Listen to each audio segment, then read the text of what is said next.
and to those people that will inevitably comment down below how trash this Anderson is, or any Anderson is. Just make sure that your channel has years of verifiable experience, years of rounds downrange, years of knowledge that is being transferred to the public for you to be taken seriously. Otherwise, shut your cock holster.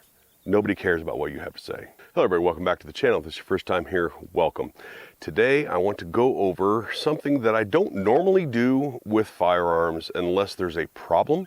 But this is a special case because of the amount of flack that I got for even reviewing this firearm. And that is the Anderson Frontline 11.5. I've already reviewed it.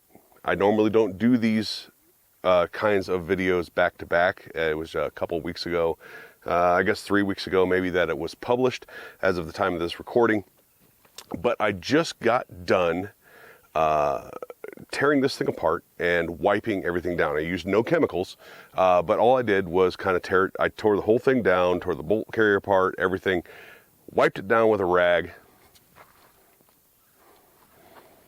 This rag, which was a new rag at the time. And I want to share with you what I found inside here.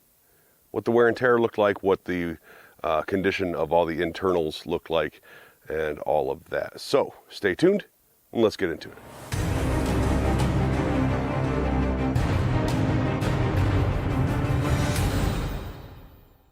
So before I get into the pictures of everything, why is it I'm doing this? Well, again, part of it is because of the amount of ridicule that I got from the people that think you should only buy BCM, LWRC, LMT, things like that. The people that came into my comment sections that are no longer welcome on my channel, that did nothing but call me a poor and that Anderson was trash, and all the other XYZ things that the worst people on the internet tend to, or the worst people in the gun community tend to infect comment sections with. Now, for the YouTube censors, I'm going to talk about price real quick. I'm not selling this. I'm not selling anything. I'm just giving information that the viewer needs to know to make informed decisions. But in my review of this, which I will go ahead and put a card here and link below. In my review of this, I said that they were $7.99, which they are on the Anderson website, but it's been brought to my attention that these can be found for under $600, and this absolutely is an entry into a mid-tier firearm. So I think that finding these under $600 is an absolute steal, and I want you to know, I should say, that I am looking at these things. I do, in fact, want to stand behind the things that I have said in my videos in the past and in the future, and show you the condition of this at this point of having nearly 1,500 rounds through it, almost all of it suppressed, probably 1,200 rounds of that, 1,300 rounds of that was suppressed, with all mil-spec internals. Because if you can get into a rifle, this being a pistol, if you can get into a rifle for under $600 and it withstands the abuse of high back pressure, which the Otter Creek polonium, which is what I've had on here, of high back pressure cans, if a cheap rifle, this being, again, you can find it for under $600. If you can find that for those kind of prices, and it withstands the abuse of constantly being shot suppressed with very little lube, very little maintenance. I hadn't cleaned it up until this point. Well, it's almost a gold mine at that point. So let's get into the individual parts. So let's start with the trigger face and sear, all those lockup pieces.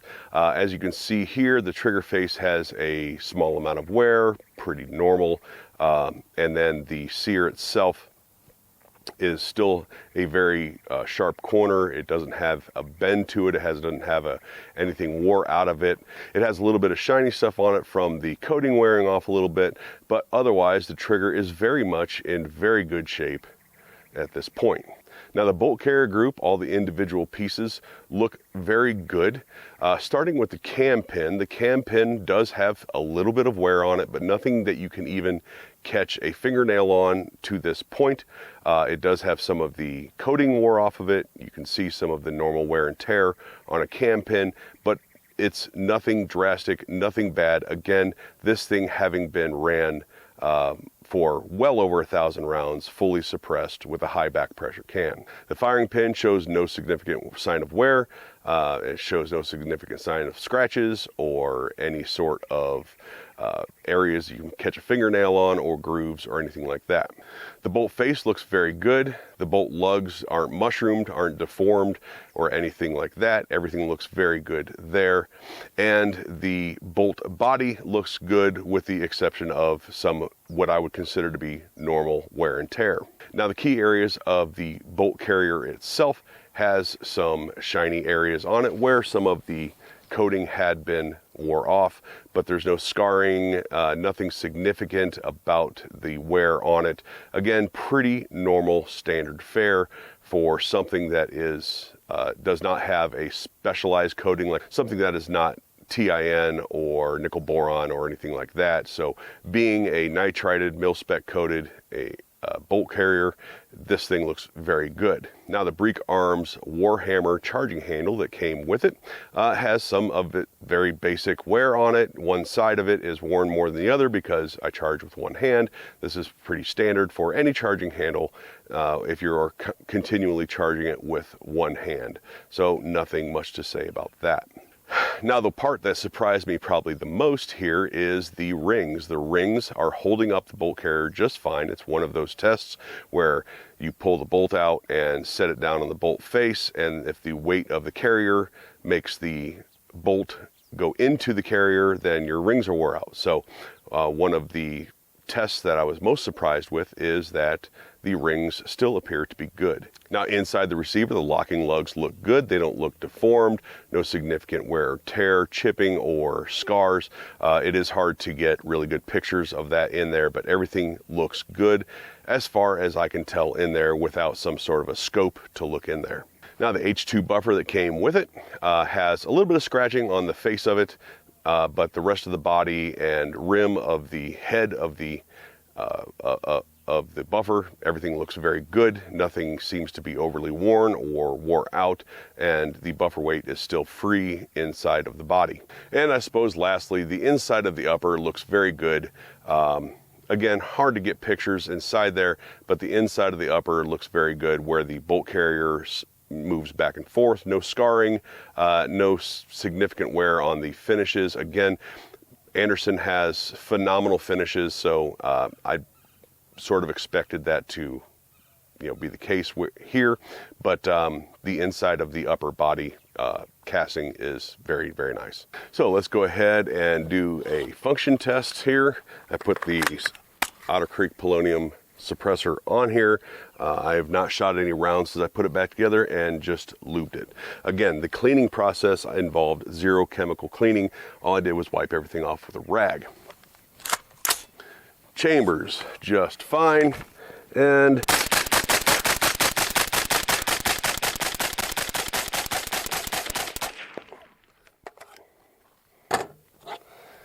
one more.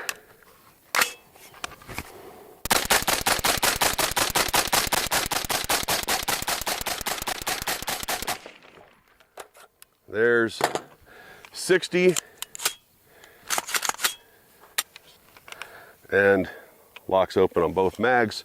Very nice. Let's look on the ground here real quick and look at the ejection pattern. Now I'm not real sure how well this is going to come across on video. Let me move this target stand so that there's not less shadows, but I was standing here in front of the table to talk to you just now, and so you can see about 3, 6, 7, 8 feet over here is the entire ejection pattern. Even with a suppressor on it, that is damn near dead 3 o'clock. Some shells went a little farther, a couple went a little shorter, but the bulk of them are all right here in a 2 to 3 foot area. So I think that is pretty darn good. Now for the Anderson, it's hot, but for the Anderson, I stand by everything I said with it. I think that the wear and tear of the internals, being all mil-spec internals, is doing very, very well. Considering the fact that I've had experience with other budget-ended firearms that after 1,000 to 1,200 to 1,500 rounds, the mil-spec internals looked like they were made of paper mache. They were beat to hell. So I think that this is holding up very well.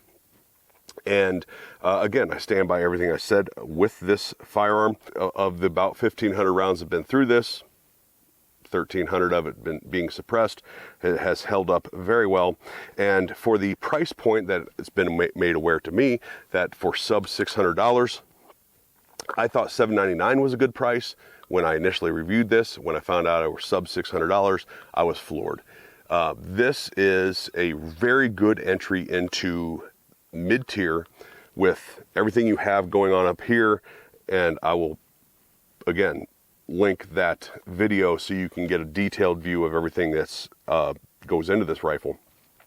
But the upgraded grip, brace, and everything that's happening up here, being an entry into mid-tier at sub $600 is phenomenal.